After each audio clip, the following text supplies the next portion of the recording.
মুবতিলাতুস সিয়াম, কি করলে রোজা ভেঙে যায়? Causes that make you fasting null and void, যে কাজগুলো আপনার রোজাকে নাল এন্ড ভয়েড করে দেয়। কি করলে রোজা ভেঙে যায়? তো এটা বোঝার আগে আমরা যদি রোজার সংজ্ঞাটা বুঝি, রোজা কাকে বলে, সিয়াম কাকে বলে, আপনারা নিজেই বলতে পারবেন কি করলে রোজা ভাঙে। রোজার সংজ্ঞা হচ্ছে আসওমু হুয়াল ইমসাকু আনিল আখলি ওয়া শুরবি ওয়াল জিমাই মিন তুলুইল ফাজরি ইলা গুরুবিশ শামসি মা নিয়া। মানে রোজা হচ্ছে বিরত থাকার নাম। কি থেকে? খাওয়া থেকে, পান করা থেকে, ফিজিক্যাল ইন্টিমেসি থেকে স্ত্রীর সাথে, সকাল থেকে শুরু করে, ফজর থেকে শুরু করে ইলা গুরুবিশ শামস মানে সানসেট পর্যন্ত, সূর্যাস্ত পর্যন্ত, মা নিয়া, নিয়তের সাথে। ক্লিয়ার হয়ে গেছে না? রোজা হচ্ছে বিরত থাকার নাম। খাওয়া থেকে বিরত, পান থেকে, ফিজিক্যাল ইন্টারকোর্স থেকে, সকাল থেকে শুরু করে সন্ধ্যা পর্যন্ত নিয়তের সাথে। তো এই সংজ্ঞা থেকেই তো বোঝা যায় কি করলে, খেলে রোজা ভেঙে যায়, ড্রিঙ্কস করলে রোজা ভেঙে যায়, বিবাহিতরা দিনের বেলায় ফিজিক্যাল ইন্টিমেসিতে গেলে রোজা ভেঙে যায়। তো আমরা এবার পয়েন্ট আকারে শুনবো যে কি কি কাজ করলে। এখানে মৌলিকভাবে 3টা জিনিসের কথা বলা হয়েছে, কিন্তু আরো কিছু জিনিস আছে যেগুলো করলে আপনার রোজা ভেঙে যাবে। আসুন আমরা সেগুলো শুনি। 1 নম্বরে হচ্ছে ইচ্ছা করে যদি আপনি খান, ইচ্ছা করে খাইতে হবে, বুঝছেন? ভুল করে খাইলে কিন্তু রোজা ভাঙে না। খুব মজার না ব্যাপারটা? অনেক সময় এমন হয়, অনেকের অভ্যাস যে সকালবেলা সে ঘুম থেকে উঠে পানি খায়। তো আপনি হঠাৎ করে 1 গ্লাস পানি খেয়ে ফেলছেন, খাওয়ার পরে মনে হয়েছে ওরে আমি তো রোজা, এখন কি হবে বলেন তো? ভাঙবে না? ভাঙবে না, ভাঙে নাই। শুধু 1 গ্লাস পানি না, ভুলে যদি 1 প্লেট ভাতও খেয়ে ফেলেন, ভুলে, রোজা ভাঙবে না। তো রোজা অবস্থায় এত বড় ভুল অবশ্য কেউ করে না, কি বলেন?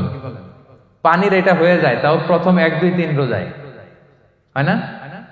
প্রথম 1 দিন, 2 দিন, 3 দিনে অনেক সময় এরকম হয় যে ভুল করে পানি খেয়ে ফেলে।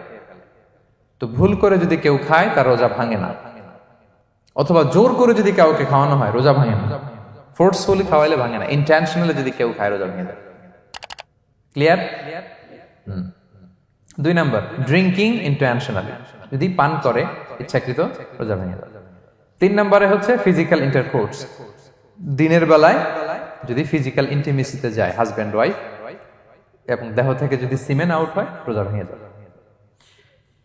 তবে ইচ্ছাকৃত যদি আপনি রোজা ভাঙেন, এটা বড্ড ভয়ঙ্কর প্রিয় ভাইরা। এটা খেয়াল করে মনে রাখবেন যে ইচ্ছা করে রোজা ভাঙ্গার চেয়ে বড় স্পর্ধা আর হতে পারে না। কারণ এই রোজা রাখাটা কি রমাদানে ফরজ। আপনি যদি ফরজ ইচ্ছা করে ভাঙেন তাহলে শুধু কাজা করলে হবে না, কাফারা দিতে হবে। কে দিতে হবে? তাহলে আমরা জানছি কাজা, আমরা জেনেছি ফিদিয়া, এবার নতুন একটা টার্ম শুনলাম, এটা কি? কাফারা। ইচ্ছা করে রোজা ভাঙলে কাফারা দিতে হবে। এন্ড হোয়াট ইজ কাফারা? কাফারা হচ্ছে টানা 2 মাস রোজা রাখা একটার জন্য। পারবেন? রমজানেরটা রাখতে তো খবর হয়ে যায়, কি বলেন? ইচ্ছা করে যদি কেউ রোজা ভাঙে তার কাজা কাফারা 2টাই লাগবে।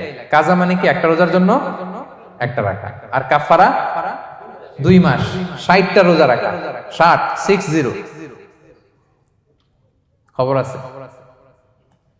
কিন্তু আপনি ইচ্ছা করে যদি রোজা ভাঙেন, এটার জন্য কাজা করলেন, একটা 60টা রাখলেন, মোট 61টা রাখার পরেও রমাদানের যে রোজা, এটার ফজিলত কি আপনি পাবেন? এটা আপনি পাবেন না। এটা বড্ড ভয়ঙ্কর।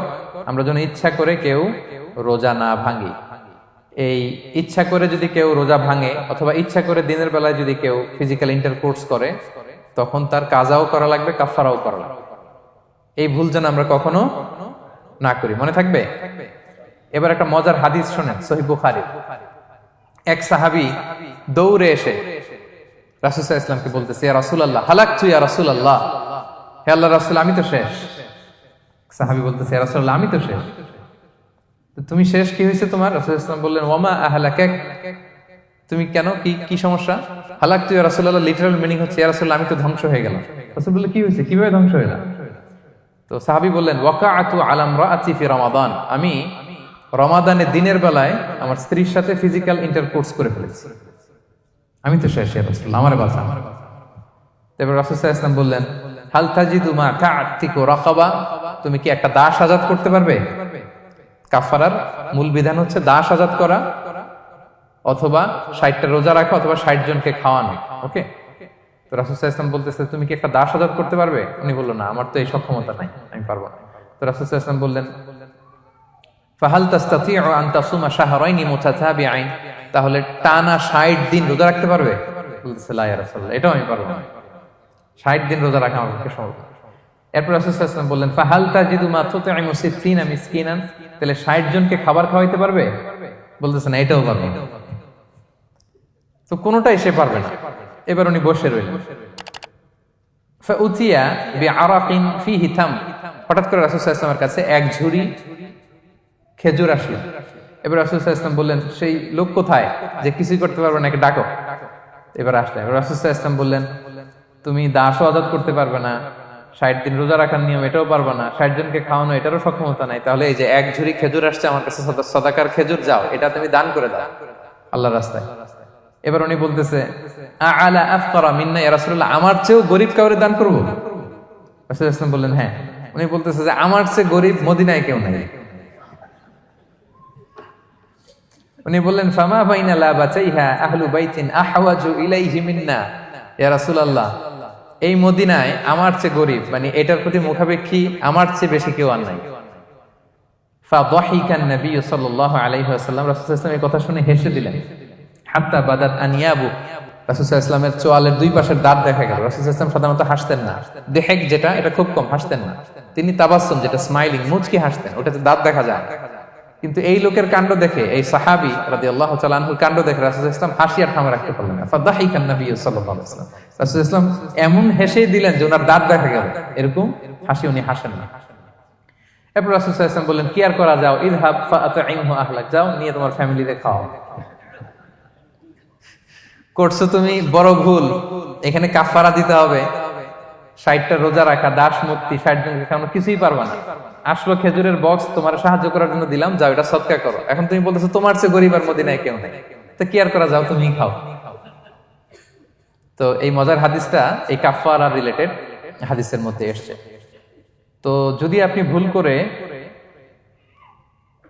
আপনি যদি ইন্টেনশনালি ইচ্ছা করে যদি রোজা ভেঙে ফেলেন, প্রিয় ভাইরা, এটা কিন্তু বড্ড ভয়ঙ্কর। এটার জন্য আপনার কাফারা দিতে হবে, 60টা রোজা রাখতে হবে। এটা যদি না পারেন 60 জনকে খাওয়াতে হবে। কোনোটাই তো সহজ না, কি বলেন? অনেক ব্যয় সাপেক্ষ। গেল 3টা গেল। আর কি করলে রোজা ভেঙে যায়? ইচ্ছা করে যদি বমি করে রোজা ভেঙে যাবে, তবে অনিচ্ছা সত্ত্বে বমি আসলে রোজা ভাঙে। ক্লিয়ার?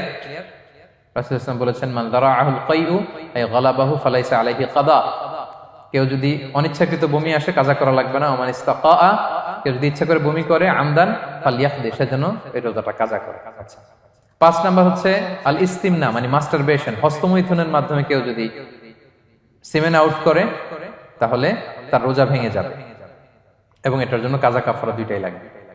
6 number smoking. স্মোকিং যদি রমাদানে কেউ করে, রোজা কিন্তু শেষ। এদিকে আমার মাসালা শেখায় না নতুন করে, অনেকে অনেক ডানে বায়ে মাসালা করে যে হুজুর এটাতে এই, ওটাতে, এটা তো ধোঁয়া, এটা তো এই না। স্মোকিং করলে আপনার রোজা ভেঙে যাবে, কারণ এটার মধ্যে এমন পার্টিকেল থাকে যেটা আপনার ভিতরে চলে যায়, সো আপনার রোজা ভেঙে যাবে। খবরদার স্মোকিং করবেন না। 7 নাম্বারে আপনি যদি নাকে ড্রপ দেন, রোজা রাখা অবস্থায় নাকে ড্রপ দেওয়া যাবে না। হ্যাঁ, নাক হচ্ছে gateway to reach in the stomach, এটা স্টোমাকে পৌঁছার একটা গেটওয়ে। আপনি নাকে ড্রপ দিলে দেখুন কিছুক্ষণ পরে গলায় একটা তেতো তেতো ভাব অনুভব হয়, আস্তে করে এটা স্টোমাকে চলে যায়, আপনার রোজা ভেঙে যাবে। নাকের ড্রপ এটা রাতে, সন্ধ্যা থেকে শুরু করে সাহুর খাওয়া পর্যন্ত। আচ্ছা, এজন্য রমাদানে কিন্তু অজু করার সময় নাকে পানি দিতে সাবধান। হ্যাঁ, ফরজ গোসলের সময় নাকে পানি দিতে সাবধান, খুব বেশি ইস্তিনশাক করা যাবে। Be a part of our vision. Do listen and share the khair.